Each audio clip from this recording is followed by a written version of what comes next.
और चलिए बड़ी खबर आपको बता दें, पश्चिम बंगाल में ईडी की टीम पर हमला किया गया है। ये बड़ी जानकारी मिल रही है। दरअसल नॉर्थ 24 परगना में ईडी की टीम पर हमला कर दिया गया। ईडी की टीम की गाड़ियों में तोड़फोड़ की गई है, जो जानकारी मिल रही है। और आपको बताएं कि टीएमसी नेता शेख शाहजहां के घर पर टीम पहुंची हुई थी। राशन घोटाले मामले में रेड करने के लिए टीम पहुंची हुई थी, जहां पर टीम पर हमला किया गया है। तो देखिए बड़ी जानकारी, ईडी की टीम पर हमला हुआ है नॉर्थ 24 परगना में। पश्चिम बंगाल में ईडी की टीम पर हमला किया गया और गाड़ियों में तोड़फोड़ की गई। देखिए दरअसल टीएमसी नेता के घर पर ईडी की टीम गई थी छापेमारी करने के लिए, लेकिन उसी दौरान गाड़ी पर हमला किया गया, अटैक किया गया। 3 तस्वीरें आप देख रहे हैं। देखिए किस तरीके से गाड़ी के जो शीशे हैं वो टूटे हुए हैं। इसी गाड़ी में तोड़फोड़ की गई है नॉर्थ 24 परगना में, जहां पर ईडी की टीम पहुंचती है। अब ऐसे में लगातार बड़े सवाल उठाए जा रहे हैं बीजेपी की तरफ से और टीएमसी बीजेपी के निशाने पर है। ज्यादा जानकारी के साथ हमारे सहयोगी मनोज इस वक्त सीधे जुड़ गए हैं। मनोज, ये बड़ी जानकारी है कि ईडी की टीम छापेमारी करने के लिए जाती है, लेकिन वहां पर हमला कर दिया जाता है, अटैक कर दिया जाता है। क्या है पूरा अपडेट इस मामले को लेकर? जी बिल्कुल, देखिए आपको बताना चाहूँगा कि आज सुबह नॉर्थ 24 परगना में ईडी की जो टीम थी वो शाहजहां शेख के घर पे पहुंची थी जांच करने के लिए। और पहले कई बार शाहजहां शेख के घर पे फ़ोन किया गया, उनको खुद भी फ़ोन किया गया, लेकिन जब किसी ने दरवाज़ा नहीं खोला, क्योंकि पैरामिलिट्री फोर्स के जो जवान थे वो ईडी की टीम के साथ मौजूद थे, तब ताला वहाँ पर तोड़ने की कोशिश ईडी की टीम कर रही थी। तभी वहाँ पर 100 से 200 लोग जो थे टीएमसी के जो कार्यकर्ता थे वो वहाँ पर जुट गए और इन सभी लोगों ने मिलकर के ईडी की टीम पर, इसके अलावा जो और जर्नलिस्ट वहां पर मौजूद थे, उन सभी के ऊपर हमला कर दिया, इनकी गाड़ी के अंदर तोड़फोड़ की। बताना चाहूंगा सूत्र जो जानकारी दे रही हैं कि ईडी के कुछ अधिकारी हैं जिनको चोट आई और कुछ जर्नलिस्ट भी इस पूरे मामले में घायल हुए। फिलहाल वहां पर पैरामिलिट्री फोर्स के जवानों को वहां पर तैनात किया गया है। इलाके में फिलहाल अभी शांति बनी हुई है, लेकिन जो घायल ईडी के अधिकारी हुए हैं, जर्नलिस्ट हुए हैं, उनको अस्पताल ले जाया गया और पुलिस इस मामले में अब कार्रवाई करने में जुट गई है। जी ठीक है मनोज, आप बने रहिए हमारे साथ। एक और बड़ी खबर आ रही है, उससे दर्शकों को रूबरू करा दे। देखिए बंगाल में ईडी हमले पर बीजेपी की तरफ से बयान जारी किया गया है। रोहिंग्या को लेकर सवाल उठाए गए हैं। लॉ एंड ऑर्डर खराब करने का आरोप लगाया है बीजेपी ने। तो बंगाल में एक तरफ ईडी पर हमला किया गया, अब बीजेपी इस पर पलटवार करते हुए रोहिंग्या पर सवाल उठा रही है और बीजेपी ने कानून व्यवस्था को लेकर सीधे तौर पर आरोप लगाए हैं कि लॉ एंड ऑर्डर बहुत खराब है पश्चिम बंगाल में। देखिए इन सब के अगेंस्ट में कंप्लेन है और करप्शन के चार्जेस है, तो स्वाभाविक है इनके ऊपर तो ईडी का कार्रवाई होगा, क्वाइट ऑब्वियस है। लेकिन जिस तरीके से आज संदेश खाली में शाहजहां शेख के वहाँ पे जिस तरीके से ईडी के अफसर के ऊपर प्रेस के ऊपर जो हमला हुआ है, वो दिखाता है कि बंगाल में रोहिंग्या मुस्लिम जो है उनको घुस के बंगाल की पूरी लॉ एंड ऑर्डर को क्या कर चुके हैं। और ये जो ईडी के साथ हो रहा है, ये सिर्फ ईडी के साथ नहीं हो रहा है, ये अपना बंगालियों का फ्यूचर दिखा रहा है। बंगालियों के साथ भी ऐसे आगे आने वाले समय में होने वाला है। और चलिए अब आगे बढ़ेंगे। हरियाणा से आ रही एक बड़ी जानकारी की बात करते हैं। ईडी की टीम की तरफ से बड़ी कार्रवाई हरियाणा में की गई है, जहां पूर्व एमएलए दिलबाग सिंह के ठिकाने पर छापा मारा गया है। दरअसल ईडी की कार्रवाई में अवैध हथियार बरामद हुए हैं, 5 करोड़ कैश मिला है, सोना भी जब्त किया गया है और कई अवैध संपत्तियों की जानकारी भी मिली है। तस्वीर आपके सामने है। ये पूर्व विधायक हैं जिन पर ईडी का एक्शन और 5 करोड़ कैश, सोना, कारतूस देखिए किस तरीके से यहां पर बरामद किए गए हैं। और यह भी जानकारी मिल रही है कि कई अवैध संपत्तियां भी इस पूर्व विधायक के पास हैं। हरियाणा में ईडी की टीम की बड़ी कार्रवाई और पूर्व एमएलए दिलबाग सिंह के ठिकानों पर छापा पड़ा और इसके बाद देखिए किस तरीके से हथियारों का जखीरा बरामद हुआ है। ईडी की कार्रवाई में अवैध हथियारों का जखीरा बरामद किया गया। बताया यह जा रहा है कि ईडी की टीम जब यहां पर पहुंची उस वक्त अवैध संपत्तियों की जानकारी भी ईडी को मिली है। अब इसके मुताबिक भी जांच हो रही है। 5 करोड़ कैश और सोना भी जब्त किया है ईडी ने। वो सब कुछ, वो तस्वीरें हम आपको दिखा रहे हैं। और आइए अब आगे बढ़ेंगे। देखिए नीतीश कुमार को संयोजक बनाए जाने की खबर के बीच नीतीश की खरगे और राहुल गांधी से बात हुई है। नीतीश कुमार ने अन्य क्षेत्रीय दलों के नेताओं से भी बातचीत की है, तो ये बड़ी जानकारी मिल रही है। नीतीश को संयोजक बनाए जाने की खबरों के बीच देखिए ये जो बातचीत हुई है, ये मल्लिकार्जुन खड़गे और राहुल गांधी से भी हुई है। यहां तक कि नीतीश कुमार ने जो रीजनल पार्टीज हैं, जो गठबंधन में सहयोगी हैं, उनसे भी नीतीश कुमार की बातचीत हुई है। और नीतीश को संयोजक बनाने पर ये बड़ी जानकारी आपको दे रहे हैं। नीतीश की खरगे और राहुल से बात हुई है और नीतीश ने क्षेत्रीय दलों से भी बात की है। देखिए, जानकारी तो कई बार से ये आ रही है कि संयोजक बनाए जाएंगे नीतीश कुमार, लेकिन ये कब फैसला होगा, कब वो संयोजक बनेंगे, इस पर अभी सस्पेंस दिखाई देता है। लेकिन जो एक बड़ा अपडेट आ रहा है कि क्षेत्रीय दलों से नीतीश कुमार ने बात की है संयोजक बनाए जाने को लेकर। इससे पहले राहुल गांधी से उनकी बातचीत हो चुकी है। नीतीश को संयोजक बनाने पर यह बड़ी जानकारी, बड़ा अपडेट आपको दे रहे हैं कि नीतीश और खरगे की बातचीत हुई, राहुल से बातचीत हुई है। नीतीश ने क्षेत्रीय दलों से भी बात की है संयोजक बनाए जाने को लेकर। इससे पहले जो मीटिंग होने वाली थी वर्चुअली, वो टल गई थी और इसके बाद से लगातार ये बातें कही जा रही थी कि आपसी सहमति नहीं है। लेकिन अब फिर से जानकारी मिल रही है कि नीतीश ने क्षेत्रीय दलों से बात की है और कभी भी ये फैसला हो सकता है।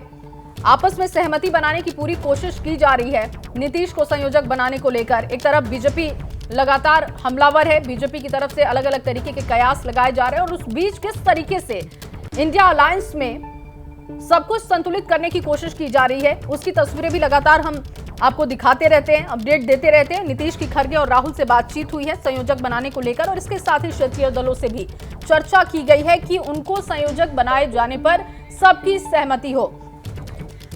जैनेंद्र मेरे सहयोगी इस वक्त ज्यादा जानकारी के साथ जुड़ चुके हैं। जैनेंद्र, क्योंकि लगातार ये जानकारी आ रही है कि संयोजक बनाए जा सकते हैं नीतीश, इससे पहले जो मीटिंग होने वाली थी वो भी टल गई, लेकिन एक बार फिर से खरगे राहुल से बातचीत, क्षेत्रीय दलों से भी बातचीत हो रही है।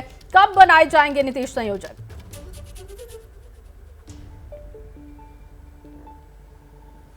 बिल्कुल, ये पटना से लेकर दिल्ली तक के सवाल का इंतजार किया जा रहा है कि नीतीश कुमार को संयोजक कब बनाया जाएगा। हालांकि देखिए, ये अब लगभग तय है कि नीतीश कुमार इंडिया गठबंधन के संयोजक बनाए जाएंगे और उसी समय हो सकता है कि मल्लिकार्जुन खड़गे इंडिया गठबंधन के अध्यक्ष यानी चेयरपर्सन बनाए जाएं।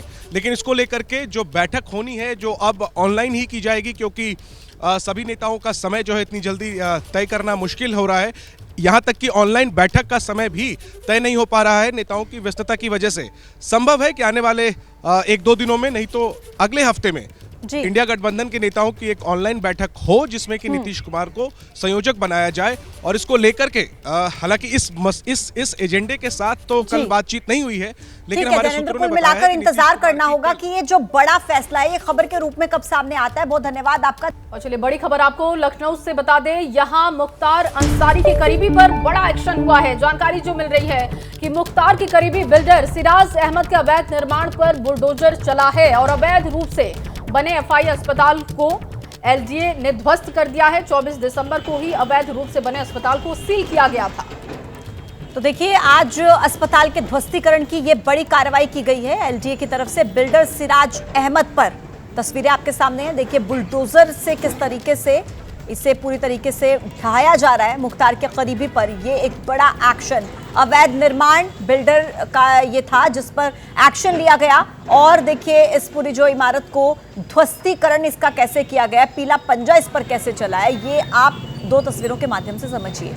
ये 2 तस्वीरें बताने के लिए काफी हैं कि किस तरीके से देखिए कानून व्यवस्था इस वक्त चल रही है और बुलडोजर एक्शन लगातार। यूपी से कई बार इस तरीके की तस्वीरें सामने आई हैं जहां पर बुलडोजर कार्रवाई की गई है। और अब ये जो तस्वीर है ये राजधानी लखनऊ से है जहां पर मुख्तार अंसारी के करीबी पर ये बड़ा एक्शन लिया गया है। लगातार इस खबर पर हमारी नजर बनी हुई है।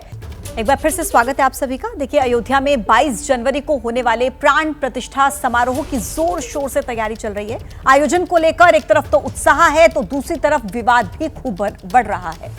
और देखिए, सवाल उठने वाले प्राण प्रतिष्ठा के मुहूर्त को चुनाव से जोड़ रहे हैं। जब ये सवाल एबीपी न्यूज संवाददाता वीरेश पांडे ने प्राण प्रतिष्ठा का मुहूर्त निकालने वाले ज्योतिषी ज्ञानेश्वर शास्त्री से पूछा तो वो भी भड़क गए। आप ही देखिए। और देखिए, इसके अलावा आपको बता दें, प्राण प्रतिष्ठा मुहूर्त पर विवाद हो गया। ये बड़ी जानकारी जो आपको दे रहे हैं। भड़के मुहूर्त निकालने वाले ज्योतिषी, मुहूर्त का चुनावी कनेक्शन नहीं। ज्योतिषी ने ये साफ किया है कि कोई इसका चुनाव से कनेक्शन नहीं है। तो ज्ञानेश्वर शास्त्री ने मुहूर्त निकाला है और राम मंदिर में प्राण प्रतिष्ठा के मुहूर्त को लेकर उन्होंने कहा कि इसका चुनाव से कोई कनेक्शन नहीं है। सुनिए। हाथी चलता है, कुत्ता भूखता रहता है। जिन लोगों का आक्रोश है उसमें कुछ ज्योतिष शास्त्रानुसार कुछ दम की बात हो तो विचार होगा, नहीं तो हम ये फालतू इसमें विचार के लिए हमें समय कहाँ है। हमारी दाढ़ी पक गई है, हम 2 महीने से बीमार हैं, हम मृत्यु के किनारे हैं, भगवत स्मरण करेंगे कि ये फालतू इसमें समय यापन करेंगे। कहना है कि 22 जनवरी चुनाव से पहले रख दिया गया, इसका लाभ हमारे चुनाव कैसे से क्या लेना देना मुहूर्त का है। यहाँ पूछा गया तो मुहूर्त दिया गया, पत्र है स्वामी गोविंद देवगिरी का, उसमें ये उल्लेख नहीं है कि चुनाव आ गए इसलिए इस समय मुहूर्त दीजिए। हमारे मुहूर्त से चुनाव से क्या संबंध है। गुरुजी, कहा यह भी जाता है, जो लोग हैं आलोचना करने वाले, वो शास्त्र का भी उदाहरण दे रहे हैं कि अधूरे मंदिर में प्राण प्रतिष्ठा नहीं होनी चाहिए। नहीं, ऐसा नहीं है, दोनों तरह से होता है। कभी मंदिर पूरा बन जाता है तो ही प्राण प्रतिष्ठा होती है, कभी शिखर बाकी रहता है तो शिखर की प्रतिष्ठा बाद में होती है। जो कर्मकांडी हैं उनको जाके पूछिए। इसमें जो आचार्य हैं लक्ष्मीकांत दीक्षित हैं और भी लोग हैं जो अभी अयोध्या में गए हैं, दत्तात्रेय नारायण रटाटे वगैरह, इन लोगों को अच्छी तरह मालूम है। शिखर यदि बन गया तो शिखर के सहित मंदिर की प्रतिष्ठा होती है, और शिखर यदि बाकी रहा, ऊपर का जो कलश रहता है, तो उसकी प्रतिष्ठा बाद में होती है। दोनों तरह का है। और यहाँ मांगा गया तब न दिया गया, हम सीधे खड़े होए कि इस समय करो। वही मांगने पे ही सवाल है कि उनको जाके पूछिए स्वामी गोविंद देवगिरी को कि आपने इस समय इनको क्यों पूछा। उन्होंने कहा जनवरी के भीतर दीजिए। उसके बाद कांची शंकराचार्य ने कहा कि बहुत शीत रहेगा, आगे का देखिए फरवरी तक, तो कोई दिन मिला नहीं। तो उन्होंने कहा अच्छा मुहूर्त यही तो इसमें करिए। मार्च में नहीं है, अप्रैल में नहीं है, मई में नहीं है, जून आप निकाल के दो है कि जून में। अरे हमारी सब जिम्मेदारी है क्या, है कि नहीं उसके लिए देखना पड़ेगा ना। यहाँ तो जनवरी तक बताया था, देखा क्या। चुनाव के बाद, चुनाव के हमसे क्या लेना देना, चुनाव के बाद और चुनाव के पहले से। चुनाव गया भड़साई, राहुल गांधी हमारे राहुल हो चाहे मोदी, हमसे इससे क्या लेना देना है। मुहूर्त पूछा तो मुहूर्त दिया कि नहीं। ज्योतिष शास्त्र के नियमानुसार न मुहूर्त दिए जाएंगे कि मोदी का चुनाव है, राहुल का चुनाव, इसके लेकर चलेंगे। यहाँ ग्रंथ में सब नहीं है कि चुनाव आवे तो चुनाव के हिसाब से मुहूर्त दीजिए। प्रतिष्ठा के कहीं प्रतिष्ठा के प्रकरण में नहीं है। प्रतिष्ठा के लिए मुहूर्त पूछा गया कि चुनाव की जीत के लिए मुहूर्त पूछा गया है। ये प्रश्न क्या है, बेतुकी क्या प्रश्न है।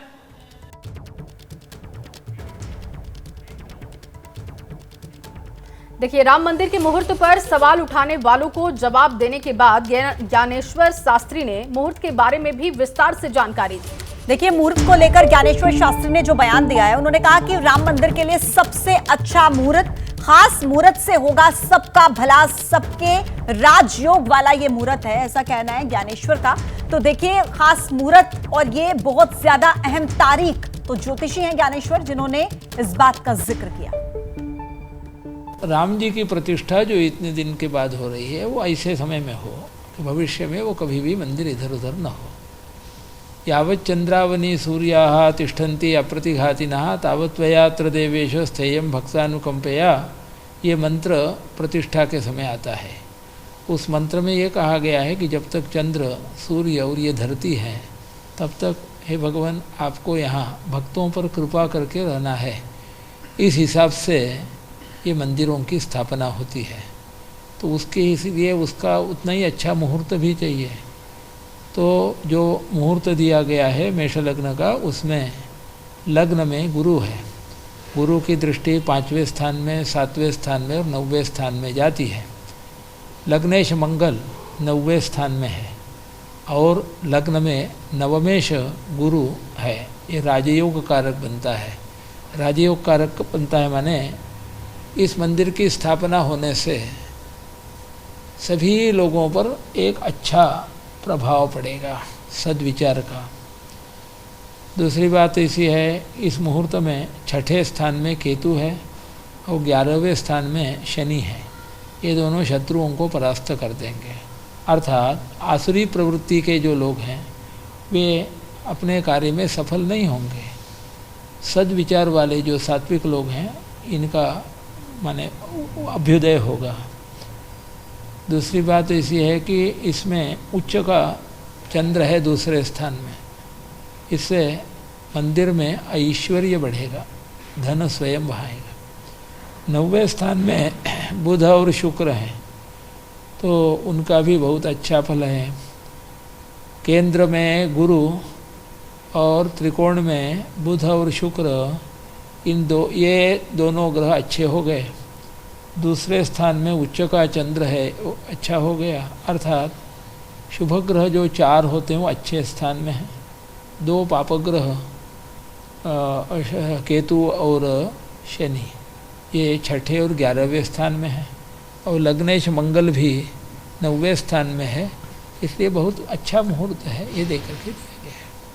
अब देखिए 22 जनवरी को अयोध्या में श्री राम मंदिर में जो प्राण प्रतिष्ठा समारोह होना है वो काशी के प्रकांड विद्वान और पांडित्य घराने के जुड़े आचार्य पंडित लक्ष्मीकांत दीक्षित के नेतृत्व में होना है। 22 जनवरी को प्राण प्रतिष्ठा के पूजन में क्या होगा और कैसे होगा, एबीपी न्यूज को खुद पंडित लक्ष्मीकांत दीक्षित ने बताया है।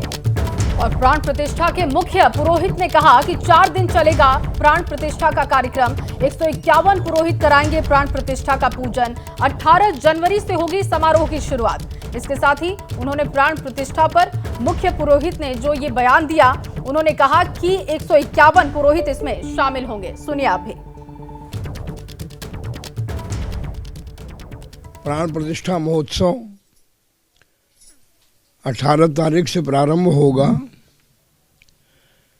18 तारीख को प्रथम दिन कलश यात्रा, नगर भ्रमण, मूर्ति का सब भक्तों के साथ, माताओं के साथ जो होगा वो प्रायः हमको लगता है दिन भर लग जाएगा। उस दिन और कोई कार्यक्रम संभव नहीं होगा। दूसरे दिन प्रातः यजमान प्रायश्चित, यजमान प्रायश्चित के पश्चात गणेश पूजन, वरुण पूजन, पुण्याह वाचन, मातृका पूजन, ब्राह्मण वरण होने के पश्चात सभी ब्राह्मणों को उनके दायित्व सौंपे जाएंगे और वो अपने अपने कार्यों में संलग्न हो जाएंगे। 22 तारीख को सवेरे प्रातःकाल प्रतिष्ठा का मुहूर्त जो है वो अभिजित मुहूर्त में 12:30 के पश्चात संजीवनी लग्न आ रहा है, संजीवनी मुहूर्त। उस संजीवनी मुहूर्त में मुख्य कार्य हमारे प्रधानमंत्री जी के हाथ से संपन्न होगा।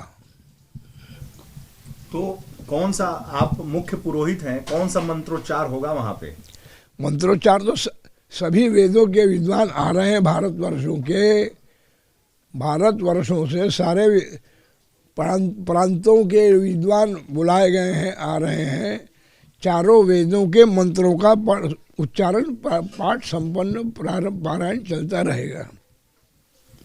तो एक जो दर्शक हैं वो सुनना चाहते हैं कि किस रूप में वो मंत्रोच्चार होगा, कुछ सुना दें तो वो दर्शकों को सुनने में अच्छा लगेगा। कैसे होगा? हम सुना दें? जी जी जी। नहीं, एक दो लाइन जिससे कि जो एबीपी न्यूज के दर्शक हैं वो अब पहले से ही थोड़ा सा आह्लादित हों, उनको अच्छा लगे। ये एक भगवत का काम है, राम का काम है। नहीं, ऐसा है, वो तो तदेव लग्नम सुदिनं तदेव तारा बलम चंद्र बलम तदेव विद्या बलम दैव बलम तदेव लक्ष्मी पते ते घ्रीवम स्मरामि।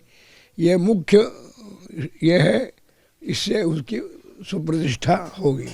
और बड़ी खबर आपको बता दें, दिल्ली दवा घोटाले की सीबीआई जांच होगी। गृह मंत्रालय ने सीबीआई जांच की अनुमति दे दी है। ये बड़ी खबर आपको बता दें, एमएचए ने सीबीआई को एफआईआर दर्ज करने के भी निर्देश दिए।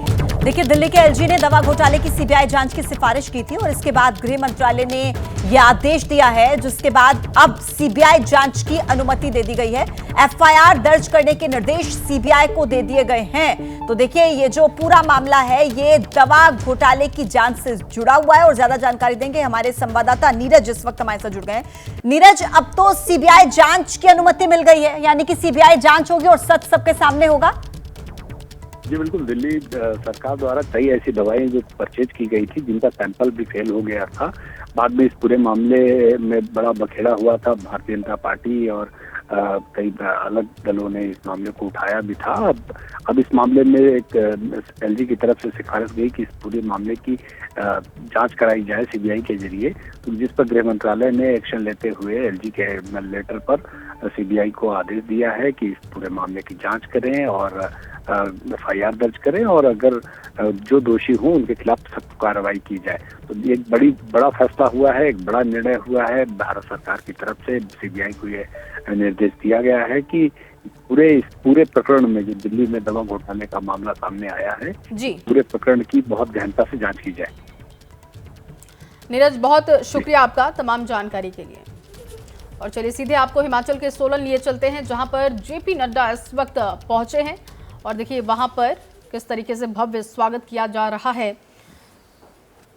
तो देखिए, बीजेपी के राष्ट्रीय अध्यक्ष जेपी नड्डा का आज हिमाचल प्रदेश का ये दौरा, और ये जो तस्वीरें आप देख रहे हैं ये हिमाचल के सोलन की तस्वीरें हैं, जहां पर देखिए हजारों की संख्या में आपको कार्यकर्ता नजर आ रहे होंगे।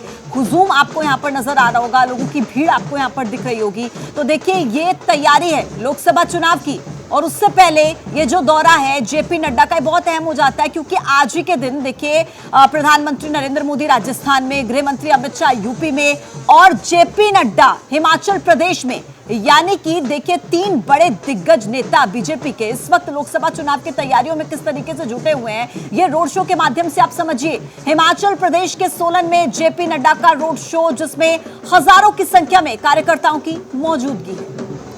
बिल्कुल, और देखिए सीधे तौर पर आप इसको लोकसभा चुनाव की तैयारियों से जोड़कर देख सकते हैं, क्योंकि एक तरफ अमित शाह यूपी में है और जयपुर में प्रधानमंत्री नरेंद्र मोदी, 3 दिन का उनका उधर दौरा, और हिमाचल से जो ये तस्वीर आपको दिखा रहे हैं सोलन में इस वक्त जेपी नड्डा को आप देख रहे हैं, उनका रोड शो हो रहा है और भारी हुजूम आप कार्यकर्ताओं का देख सकते हैं, जहां पर बड़ी तैयारी बीजेपी की।